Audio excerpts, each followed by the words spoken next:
Good morning, everyone. This is a little community up in the San Bernardino National Forest of Southern California called Sky Forest. Most of the homes up here are second homes. For folks who live down in the Los Angeles area, they'll drive out here. It's quite a ways, but it's close enough that they'll do it for the weekend. And this old girl is my house. I live here full time. I work up here, and this was built in 1967.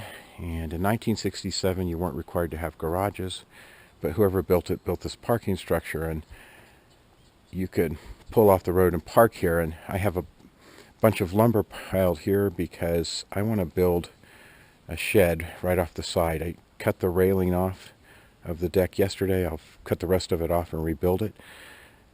It's kind of loppy right now because I cut it free, but I'm going to build a deck out here and then a shed on top of it. And I checked with the county, and I can build 120 square feet for the purposes of a shed, and it can't be in the front setback of the house, and they consider that the center line of the road back 25 feet, and that ends right about here. And so there's nothing in the rules say I can't stick the shed up in the air, so I'm going to stick it up in the air, and I'll be able to walk off of the parking deck into the shed and pull the motorcycle out or grab some tools. I'm always working on my old Trooper over there. That will make this far more usable for me. I wish I had a garage, but it's not legal for me to build a garage over this for a couple of reasons. One, if I come past this tree, I'm going to be on the front setback, and this is what they call existing non-conforming because it was built a long time ago. Also, there would be required quite a bit of engineering to put a structure on top of this. I know that this is very heavy. It's 6 by 8s, 1 foot on center, but it doesn't meet current seismic code, and an engineer would have a field day with it. It's just too expensive to make it worthwhile.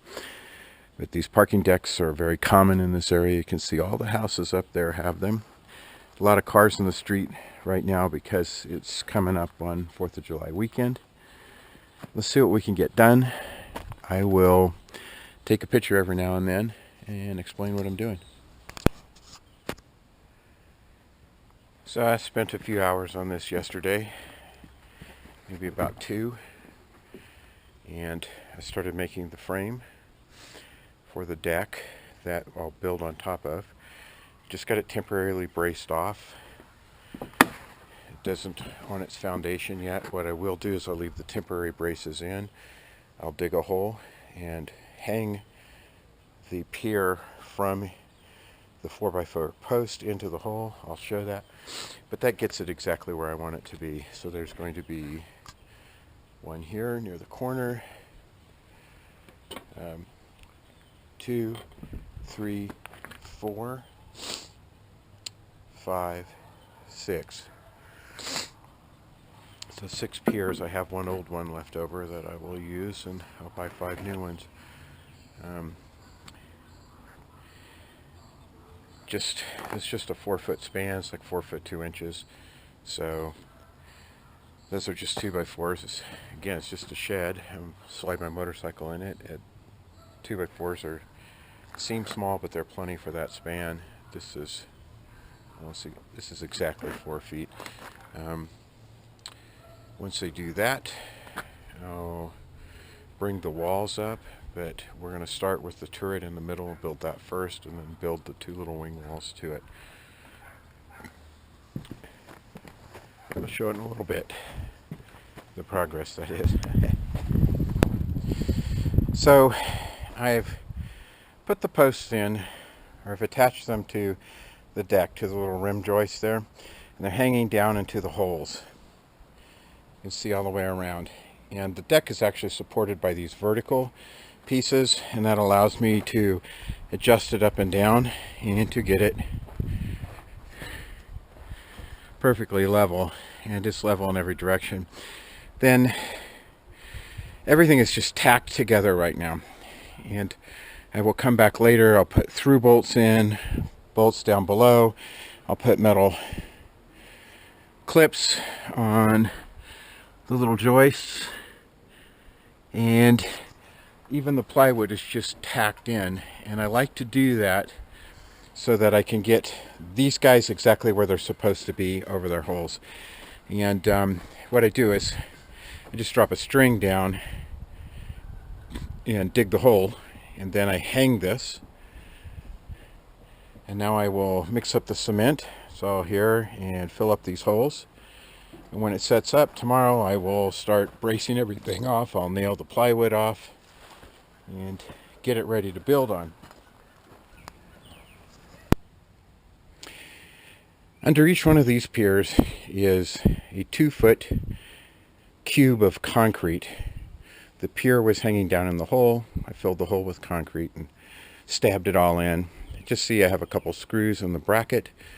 The bracket is temporary. I will put a bolt through that hole before I'm done, and then I will load those screws up with Tico nails.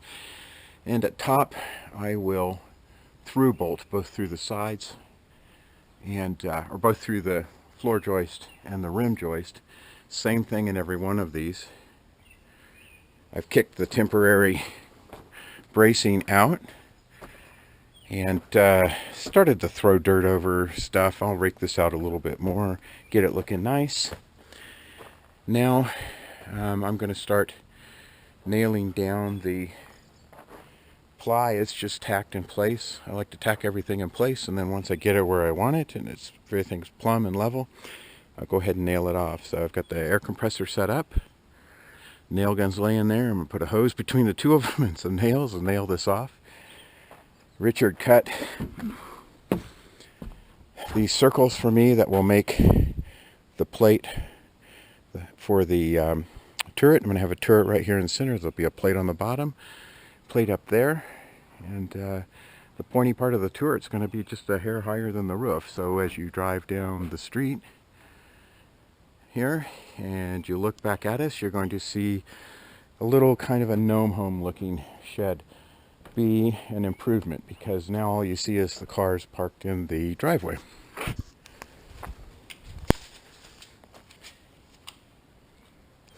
We've started putting up stud walls. You can see we put the turret in, and of course I'm Tom Sawyer, so I've got my neighbor doing all of the cutting work for me while I don't know, don't do anything.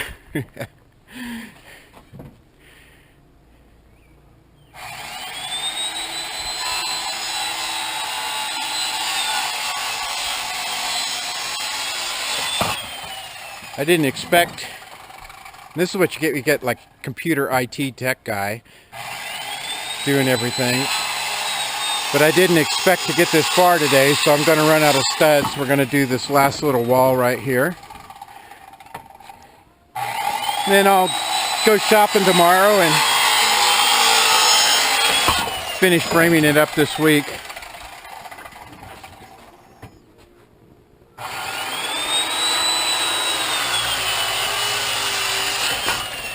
This stud here I'll cut out. It's in the way, but I just wanted to hold the circle where it needed to be. Move faster! It's a good time to do a little update. So I've been putting metal on to make this, for lack of better words, circular structures. The metal's hanging past here, but the siding's going to come all the way over to these studs, cover that up. That'll keep it watertight. When I frame the roof in, I'll use a grinder to cut the metal back and get flashing underneath it. But I need to get the shape right now. And the idea here is that it looks like a water tower. Now, I assure you that that's perfectly plumb. But what's happening is that tree is not perfectly plumb. It's crooked, so when you look at the structure, it makes it look a little crooked, but you can see my level there. I've checked it many times. I just built it plumb, square, and true. I'm not going to build it any other way. Anyway, I've been getting this metal on. I've got the walls framed up. And what I'll do is I'll get the metal on this turret, the round part that's going to look like a little water tower. And I will put some X braces down here just to give it that little more industrial look and a little more stability. This is going to have wood siding on it. I want the wood to interface with the metal in the way that the metal interfaces with the house in the background. And there's a great indication of how plumb it is. You can see the lines in the siding and how they line up with the round turret. So, also in here, I'm going to put in a little 1 foot. Wow, kids are playing in the background. That's funny. But I'm going to put a little 1 foot French window. It's actually a side light for a French door in there. I took it off of one of my jobs. So that I can get a little interest on this side, because when the people drive up from here and they got to park next to it, I want them to feel like they're looking at something cool. And I have some French doors for here. Actually, they're single light doors. They're really not technically French doors, but let's call them French doors for lack of a better word. For here, that is a 5 foot opening. I will pull my motorcycle in and back it up.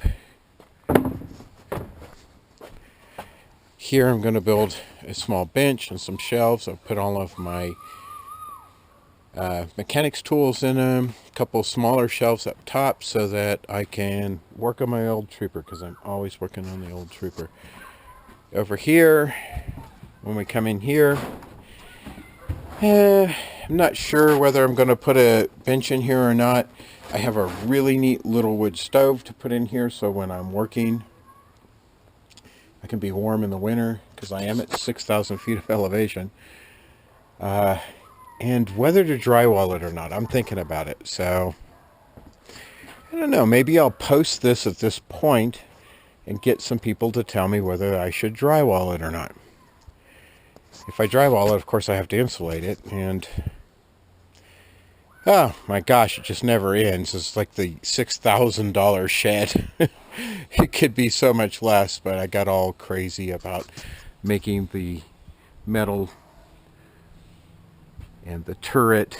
That all just takes time and money and materials, where if I just had made it and got over it, it would have been great. Anyway, well, I don't know. I think I'm going to post it and we will see what people say, and I'm going to consider that. I don't think I'm going to do exactly what they say, but I'll consider it. I look forward to a comment.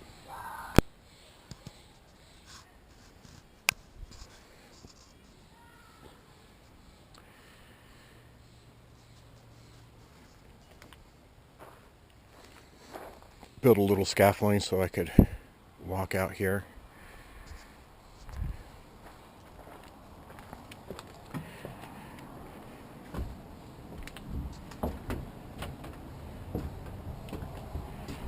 I left these 2 pieces off so that I could access this while I'm doing the roof. I'll put them on after I have the roof in. I like the little arc.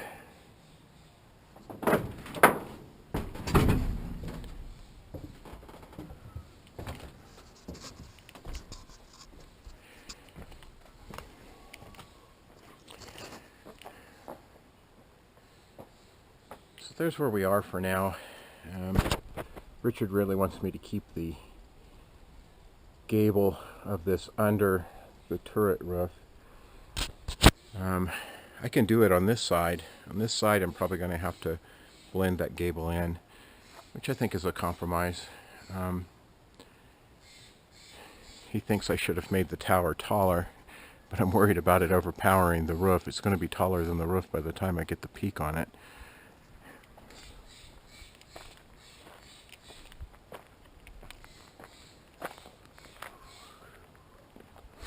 I think before I move on, I'm going to take the opportunity to put a ladder inside the get up and trim off all these dead branches on this tree. Just coming along right there in that dark section in the center. I'm going to put a French window. I've got it. I salvaged it off of one of my jobs. I think all the young folks today call that repurposing. And of course, French doors right in here. I can go ahead and put that piece of siding on. I should do that tomorrow, next day.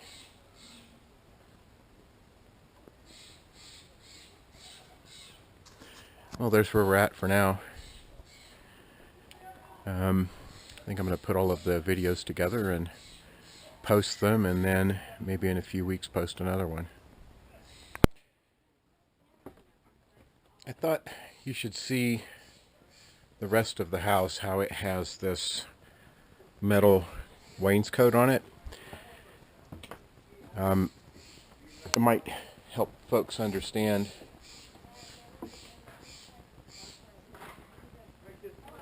the look I'm going for. Let's pull it back this way so you can see. So you walk off of the street out here, down the steps, and this is the front deck, and you would walk inside, and I do wish I didn't say "and" all the time. That's kind of a habit, but the shed is up there.